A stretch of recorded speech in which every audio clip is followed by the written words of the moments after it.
Hi hello welcome to our channel. నేను నాగమణి.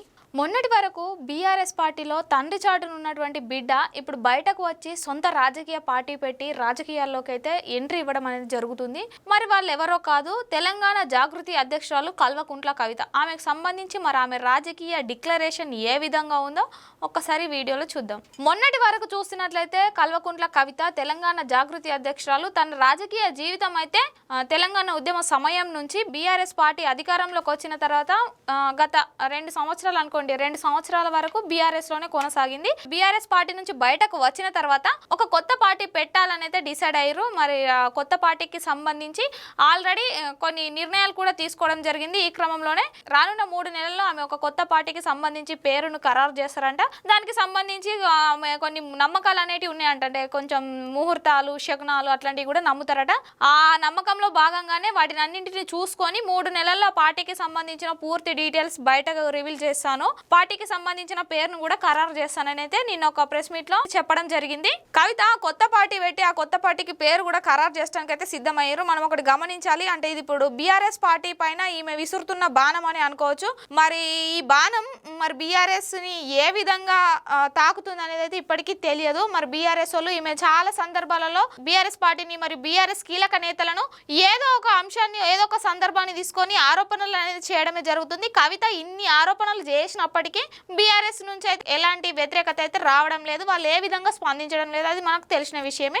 మరి వాళ్ళు ఆ విధంగా ఎందుకుంటున్నారు ఏంటిది అనేది అయితే ఎవ్వరికీ అర్థమైతలేదు. మరి ఇదంతా ఇట్లుంటే మరి ఇప్పటికే తెలంగాణలో కాంగ్రెస్ పార్టీ ఉంది, బీజేపీ పార్టీ ఉంది, అక్కడక్కడ జనసేన పార్టీ ఉంది, తర్వాత బీఆర్ఎస్ పార్టీ ప్రతిపక్ష హోదాలో ఉంది. మరి పార్టీలు ఉన్నప్పటికీ ఇప్పుడు కవిత మరి ఒక కొత్త పార్టీ పెడితే మరి ఆ కొత్త పార్టీకి ఇవన్నీ పార్టీలను తట్టుకొని నిల్చుండే సామర్థ్యం ఉంటుందా, మరి కొత్త పార్టీకి ప్లేస్ ఉంటుందా అన్న అనుమానాలు అయితే ఇప్పటికీ కొనసాగుతూనే ఉన్నాయి.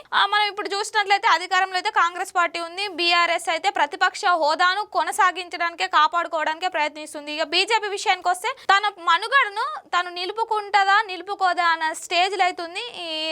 ఆ క్రమంలోనే ఇక కొంచెం తన మనుగడను కాపాడుకోలేము అనే నమ్మకం వచ్చే కావచ్చు ఇప్పుడు పోయి జనసేనను మద్దతు అడగడం కూడా జరిగింది. మరి కవిత ఇప్పుడు కొత్త పార్టీ పెట్టి మరి ఎంతవరకు రాజకీయ ప్రభావం చూపుతుంది, మరి బీఆర్ఎస్ పార్టీకి ఏమైనా కవిత వల్ల రాజకీయ పార్టీ వల్ల ఏమైనా ఎఫెక్ట్ చూపుతుందా, బీఆర్ఎస్ పార్టీలో ఏమైనా చీలికలు వస్తాయా, ఓట్ల ప్రభావితం ఏమైనా ఉంటుందంటే ఖచ్చితంగా ఉంటుంది. మనం గతంలో పక్క రాష్ట్రమైన ఆంధ్రప్రదేశ్ లో చూసినట్లయితే షర్మిల కూడా సేమ్ కవిత లాగానే వాళ్ళ అన్న జగన్ పైన కొన్ని విమర్శలు చేయడం, ఆరోపణలు చేయడం, అవన్నిటి కారణంగా జగన్ అధికారం కోల్పోవడం అనేది జరిగింది. కేవలం ఒక 11 సీట్లకే పరిమితం అవడం జరిగింది. మరి అదే విధంగా ఇప్పుడు కవిత కూడా చేస్తున్న ఆరోపణలు వీటన్నింటినీ ఉద్దేశించి మరి బీఆర్ఎస్ కూడా రానున్న రోజులలో మరి అదే పొజిషన్ కి వెళ్ళిపోతుందా? ఇప్పుడు కేసీఆర్ కు మరి బీఆర్ఎస్ పార్టీకి ఉన్న క్రేజ్ తోటి మరి తన మనుగడను అట్లనే నిలుపుకుంటుందా అన్న సందేహాలు అయితే చాలా వరకు వస్తున్నాయి. మరి చూడాలి. ఇప్పుడైతే కవిత ఏంటంటే రాజకీయాల్లో పోటీ చేయడానికి సర్వం సిద్ధం. కాకపోతే నాకు కొంచెం సెంటిమెంట్లు ఉన్నాయి. ఆ సెంటిమెంట్లు కొంచెం ఒక మంచి సమయం, ఒక ముహూర్తం చూసుకొని నా రాజకీయ ప్రయాణం నా సొంత పార్టీ తోటి ప్రారంభిస్తా అని అన్నాడు. మరి ఇప్పుడు రాజకీయం ఈ ముహూర్తాలు అనేటివి కవిత పార్టీ బలోపేతం అవడానికా లేకపోతే